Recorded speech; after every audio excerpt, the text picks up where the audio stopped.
Welcome into Big Ten Today. So happy to have you here. I'm Kylan Mills. 1 week from today, football season will be officially kicked off.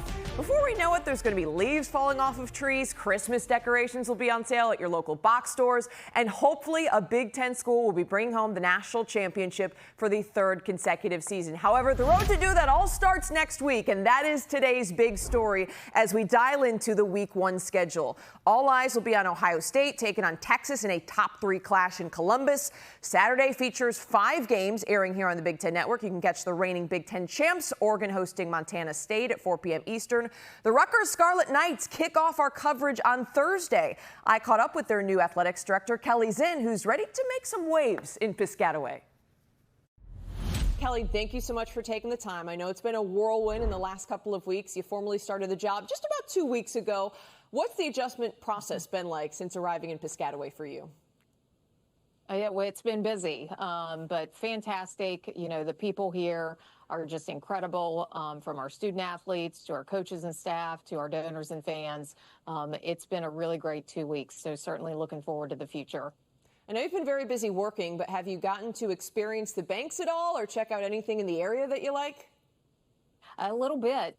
You know, we're right down in New Brunswick, which is just a couple miles from campus, and a wonderful place, great eateries and restaurants. And so we're enjoying a little bit of things outside of campus. Not too much because my time is certainly spent here, but all in all, it's been great.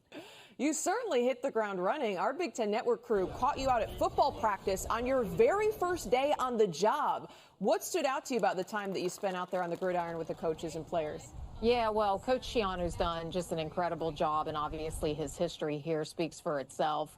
And so we're thrilled for the upcoming season. That facility is incredible. And so yeah, we've got everything we need to assemble a great group of guys on the field and compete at the highest level in the future. It's hard to believe football season just about a week away. Well, you're someone who's familiar with the Northeast, fair to say, coming from West Virginia and a West Virginia native. What about Rutgers specifically drew you into taking this job? Yeah, so I had some exposure to it, you know, really early on in my career back in the early 2000s. I was with the old Big East Conference office at a time when that first wave of realignment took place. So I had a little bit of exposure to it then. But certainly here, you know, 20 plus years later, a big reason for it is my relationship with President Tate and him being hired here as the president. Having had an incredible 3 years with him in our past life, you know, we were able to accomplish a lot together. And I know what he's capable of as a president at the top and what that's going to mean, not just for the university, but also the athletics program. And so it was a time that I thought was right for me and my husband to make this move. And it has just surpassed every expectation we've had in a short period of time. You brought up your experience in the Big East. You've worked in the SEC, the Big 12. You were at Maryland back when it was a part of the ACC conference. What excites you most about now being a part of the Big Ten in this new era of collegiate athletics? Oh, it's huge. I mean, it's one of the top things that attracted me to this. And I certainly speak for all of us when I say when you find yourself in the Big Ten, certainly the future of your athletics program and university as a whole is poised for some really good opportunity and success. And so the resources speak for themselves. The marketing and brand value is certainly incredible. And so I feel really good about being a part of this league and just thrilled to see what we can accomplish in it.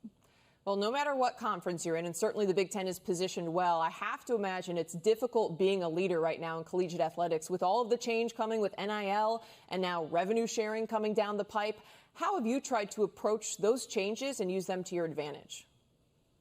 Yeah, you know, as some have heard me say, right, it's a little bit of chaotic time in college sports, of course, but there's opportunity in chaos, and we're going to approach that by being strategic and knowing where we're headed. And in the event the tide shifts on us, we're going to certainly do what we need to correct course and continue forward. And so I've had the opportunity very quickly to sit down with our team and to talk through and take a deep dive into the distribution of that revenue share and how it's going to support our student athletes. But you're going to see us lean into programs that can be really successful here and then work through the third-party name, image, and likeness space in order to capitalize on top of what is a $20.5 million share of money that's going to go directly to our athletes. So as I've said to many of them, there's no better time to be a college athlete than in today's landscape. And here at Rutgers, we're certainly going to capitalize on that. One of the unique parts about your strategy at LSU is you actually created a partnership with Amazon Prime that led to a documentary being featured on the student athletes at LSU. Just curious if you feel like you can grow the Rutgers brand in a similar way, or how you maybe utilize that digital space and those types of connections to move the conference and the university forward.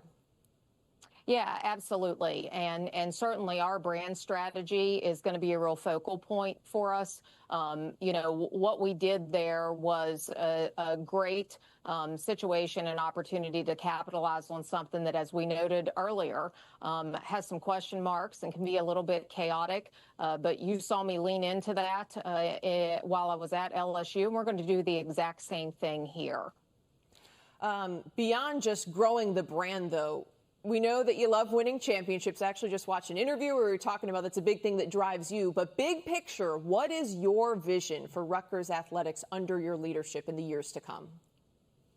Well, you just said it. You know, my big picture is I absolutely do believe that we are in the pursuit of competing at the highest level, and I'm going to do everything in my power and assemble a great team of coaches, staff, and student athletes around me in order to get there. But there's a number of other things, right? We're going to grow our fan base. We're going to take a look at our brick and mortar and stay within an era where it does matter, even in the midst of direct resources going to our student athletes.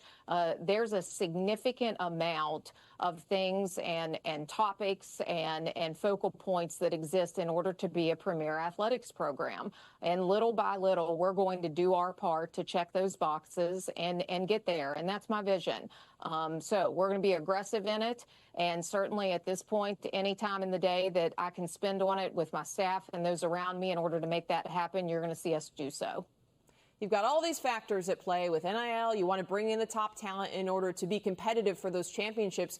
But it also takes a certain kind of culture in order for teams to win. How do you plan to build that championship culture that's also sustainable at Rutgers? Yeah, and to be honest with you, that's actually a piece here in the past couple weeks that I have just absolutely been really impressed with, as I've had the opportunity to spend a significant amount of time in a short period of time with our staff and those who are a big part of this, coupled with our coaches and a lot of our donors who give us incredible support.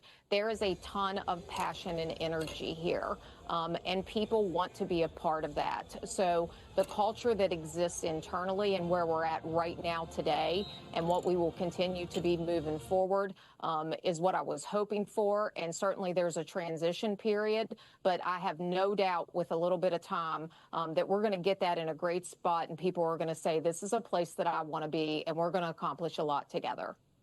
On a personal note, it's just really cool to see a woman taking over such a big name athletics department like yourself. And you've really been a trailblazer in this space that has been historically mostly men. How important is representation, and how do you approach the opportunity to maybe set the standard or an example for young women everywhere?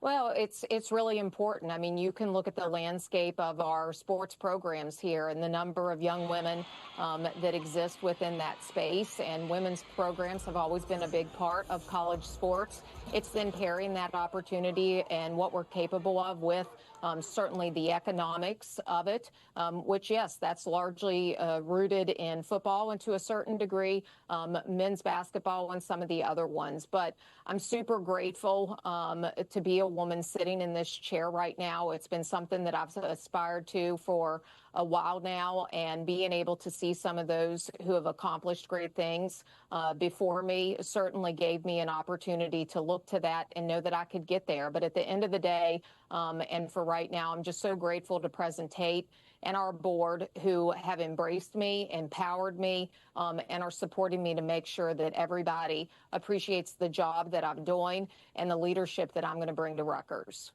You really are an inspiration, Kelly, just from me to you. Awesome to see all that you are accomplishing and continue to accomplish in this space. Real quickly before we let you go, you're getting to know the Rutgers University campus. You're getting to know the surrounding community. What is your message or maybe call to action for the Rutgers fan base right now? Yeah, it's to get involved and get out and support us, right? The great thing about college sports is there's a place for everybody, right? And whether that's leaning into an Olympic program where it doesn't cost you anything but your time and energy to show up and be a part of that as a fan base, or you have the means in order to support others and buy tickets to our events, it really starts there. The more people that we can have out supporting our programs and our student athletes, it's a difference maker. And I'm a big believer in the atmosphere of college sports. I get to see it live from a football standpoint here next week. I've already had the opportunity to visit a few others, but certainly when you have massive amounts of people, it elevates that experience, unlike anything else that we can throw into it. So in the midst of drone shows and fireworks and great AV and audio, nothing can be duplicated like a sincere fan base who's packed to the brim. And so for all those who can come out and support us, I welcome you and hope to see you at an upcoming game. Plenty to cheer about and look forward to with the Scarlet Knights. Kelly, thank you so much for taking the time. Really appreciate it. Thank you so much. Go RU. The Michigan State football team getting down to business with week one right around the corner. The Spartans look to build on a 5-7 finish in their first year under head coach Jonathan Smith. They're not getting any help from the scheduling gods, though, that's for sure. The Spartan slate includes road trips to Indiana and Iowa, and they play host to Michigan and Penn State. Dave Revson and company have the latest from training camp. Kylan, thanks. Here with Howard Griffith and Jake Butt. Just watched Michigan State go through its practice, a team that was 5-7 last year in year one under Jonathan Smith. Tried to address some of their deficiencies, guys, in the portal. Also, just another year of continuity. You've got both the offensive coordinator and the defensive coordinator back, quarterback back as well. So what do we think of the Spartans? Well, I think it all starts up front with the offensive line and really how much better they have gotten. They have some more bodies. They have more players there. This is a team that needs to be able to try to control the line of scrimmage so that they can protect the quarterback and also get a good run game going to salt this game away. So it's just not, third and long each and every period for the young quarterback. So I think the offensive line, I like where they are. I like the additions that they made in that room. Yeah, when Michigan State's been at their best, the identity has been running the ball and playing great defense. And you mentioned the progress up front from an offensive line standpoint. Coach Smith said he expects to play 8 or 9 guys. That's depth and competition. Actually, the run defense last year did their job, top 30 unit in all of college football. But it was uncharacteristic for a Joe Rossi-led defense was getting off the field on third down. The secondary in the pass defense, they'll improve just from having healthy bodies there and adding depth into the transfer portal. So again, these little data points that you're saying are heading in the right direction. Combine that with the fact that, in my opinion, the quarterback Childs, wide receiver Nick Marsh, tight end Jack Velling, and we're not even talking about the new pieces at wide receiver. Those 3 guys are towards the top of their conference of a 3-headed monster of weapons. That wide receiver group is really good. And you think about Nick Marsh and the damage that he was able to do last year when it became apparent as the season went on that he was going to be the go-to guy in every critical situation. I mean, man, like Amari Kelly is going to help them a ton. They've got a number of wide receivers who now you look at and you say you have to account for him. That opens things up for Marsh and puts less pressure on Aiden Childs to say, hey, this is the only guy that I can go to in a pressure situation. Yeah, and I think we should start here when we talk about Nick Marsh. The fact that he is back here really speaks volumes for what this program is doing, because I know there were a lot of programs that would have loved to have him and probably were throwing the bank at him to come, but he's decided to stay here. To me, that was as important as any player that they were able to bring in. Now all of a sudden you couple that with some of the transfer guys that came in. This now all of a sudden looks like a receiver room that really can make a lot of noise. To your point, Howard, I mean, football is such a beautiful sport because it is complementary. And for Michigan State, when you got Nick Marsh and some of these, Kelly, Boyd, all of a sudden defenses are going to have to play split safety because Childs can push the ball all over the field. Okay, we're excited about the offensive line in the run game. Split safety means that's one less body in the box. You should have more space to run the ball. Jack Velling is another guy who, talking to him on the sidelines today, he felt like he was the focal point of what defenses were trying to stop on a week-in, week-out basis. That's going to be Nick Marsh this fall. So you're going to have Jack Velling, a top 10 tight end in college football, working against linebackers. Football's a game of matchup. That's just going to benefit this offense. So all these little pieces are complementary, leading to progress. I'm interested in the run game as well. I mean, it's just been interesting. And Howard, we've been coming here obviously for 19 years. We've seen them at really their absolute best. I mean, other than the 1960s, since then, right? I mean, when Mark D'Antonio had a rolling, that was the best that Michigan State's been since then.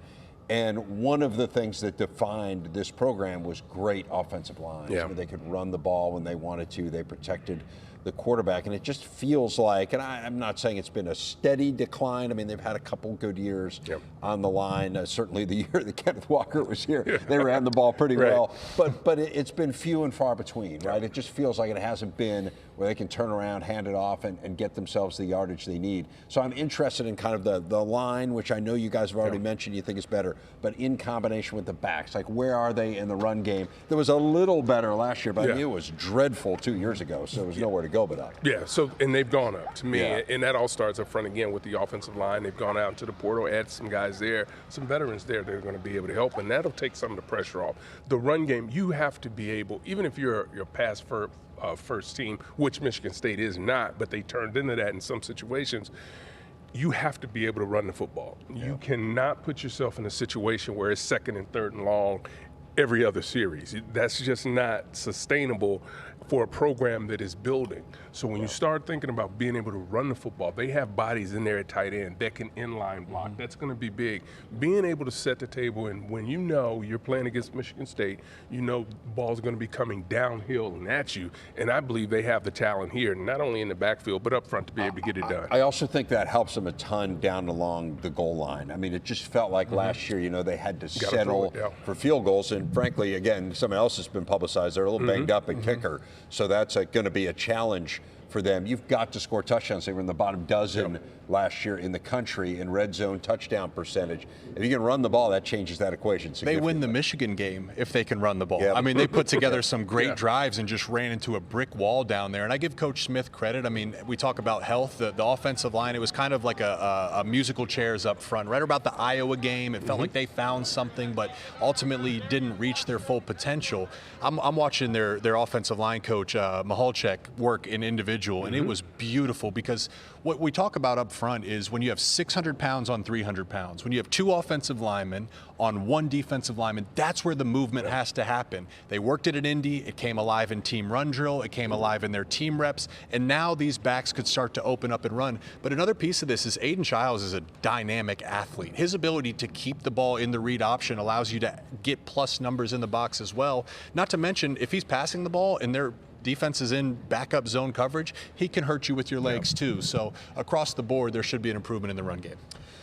Well, it's encouraging for Michigan State fans. I think the schedule's really interesting, guys. You got a Friday night home game, MAC opponent in state. This is one of the things they like to do, although I guess last year they opened with FAU, but kind of that Friday night game is big for them. It sets the tone. And then they got Boston College. It'll be an interesting test. That was a game I know last year that they felt like slipped away from them. It's one that you feel like you should win, but it'll be a good gauge for you. And then their first two conference games are on the road, USC, Nebraska. I mean, it's going to be interesting. We'll know a lot about Michigan State come 5 weeks into this season. Yeah, I mean, the Boston College game, I think, is going to be extremely revealing because that's where we saw with Childs kind of that dynamic of potential but some young mistakes. So that's a revealing opponent effectively for everything we're talking about of what we expect to see. It will be revealed there early in the season. A week away from seeing it on the field. Can't wait, Kylan. Thanks so much, Dave. Well, coming up tonight, the crew heads just down the road to Ann Arbor. The Michigan Football Training Camp Show brings you exclusive insight and interviews with Wolverine coaches and players like five-star freshman quarterback Bryce Underwood. That airs tonight on the Big Ten Network at 9 p.m. Eastern. Still to come, the Indiana men's soccer team scores a stunner in Bloomington. We show you the wild finish to a top 11 matchup. Plus, the Big Ten's top volleyball programs back in action this weekend. Let's go. You can never count out the Indiana men's soccer team. The 11th-ranked Hoosiers down a goal to 9th-ranked Clemson in the 81st minute when Jacopo Fedrizzi just drilled that cross swung in. Celebrations ensue. Let him cook. Indiana earns the draw in front of the third-largest crowd ever at Bill Armstrong Stadium. On Sunday, can't miss women's soccer is coming your way when the 14th-ranked Penn State Nittany Lions face the West Virginia Mountaineers. That matchup kicks off at 3 p.m. Eastern. You can watch that only on the Big Ten Network and the Fox Sports app. Yours truly will be on the call, so you know that'll be a good one. The women's college volleyball season gets underway this weekend with the Big Ten again featuring some of the nation's best programs. 7 Big Ten schools are ranked in the AVCA preseason top 25 poll. The top team in the country, Nebraska, coming in hot to start the season. They take on third-ranked Pitt tonight at 7 p.m. Eastern. You can watch that showdown over on Fox. That is going to be appointment television right there. On Monday, you can't miss top 15 volleyball matchups are coming your way. 2nd-ranked Penn State taking on 14th-ranked Kansas at 6:30 p.m. Eastern. Then 11th-ranked Minnesota faces number 9 Texas A&M at 9 p.m. Eastern. You can watch those matchups right here on the Big Ten Network. Football, volleyball, soccer, oh my, all of the fall sports getting underway. It is an exciting time. Keep it locked in here on the Big Ten Network. Don't forget, the Michigan Training Camp Show is coming up tonight at 9 p.m. Eastern.